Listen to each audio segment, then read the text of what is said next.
তাবিথ আউয়ালের নেতৃত্বে বাংলাদেশ ফুটবল ফেডারেশনের নতুন কমিটি দায়িত্ব নেওয়ার পরই দেশের ফুটবল নিয়ে নতুন স্বপ্ন দেখা শুরু করেছে ফুটবল ভক্তরা। বিশেষ করে ইংলিশ লিগে খেলা হামজা চৌধুরীকে জাতীয় দলে অভিষেকের পরই প্রবাসী ফুটবলারদের আনার ব্যাপারে বেশ সক্রিয় বাফুফে। এবার আরও দুই মার্কিনী ফুটবলারকে পরিচিত করাতে যাচ্ছে দেশের ফুটবলের নিয়ন্ত্রক সংস্থা। মেজর লিগ সকারে খেলা কুইন সুলিভানের ছোট দুই যমজ ভাই ডেকলান ও রোনান সুলিভান সম্মতি জানিয়েছে বাংলাদেশ দলে খেলার। এখন পাসপোর্ট সহ অন্যান্য কাজ সম্পূর্ণ করেই তাদের বাংলাদেশ দলে যুক্ত করার ব্যাপারে নিশ্চিত করেছেন বাফুফের সহসভাপতি ফাহাদ করিম। তো চার ভাই, দুই ভাই অলরেডি টপ লিগ খেলে, so they are not considering, but আর যে দুই ভাই আছে যমজ, তাদের সাথে না, তার বাবার সাথে আমার যোগাযোগ হয়েছে। সো আমরা এখন দেখছি যে তাদের পাসপোর্টের যে ইস্যুটা আছে সেটা কিভাবে সম্ভব, নাম্বার ওয়ান, কতদিন লাগবে, অ্যান্ড নাম্বার থ্রি, সেটা ফিফার গাইডলাইন মতো হবে নাকি।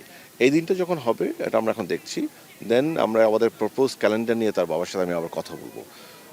তাদের ইচ্ছা আছে, কোনো সন্দেহ নেই, বাট প্রসেসটা তারা জানতে চায় এবং কোন সময়টা আসতে পারবে সেটাও তারা জানতে চায়।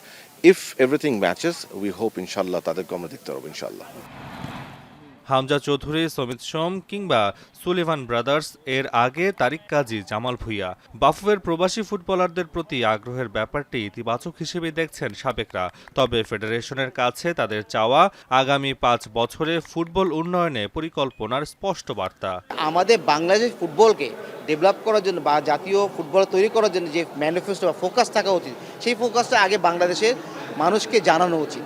গত 6 মাস হয়ে গেল, কিন্তু তাদের কোনো ম্যানিফেস্টো নাই, তাদের দিক নির্দেশন নাই যে আমি 5 বছর আছি, 5 বছর আমার ফোকাস এই, প্রথম বছর এই বছর এটা করবো, সেকেন্ড বছর এই বছর, এইভাবে যে একটা তাদের স্টেটমেন্ট বা তাদের ক্যালেন্ডার, এরকম কোনো কিছু পাইনি এখন পর্যন্ত।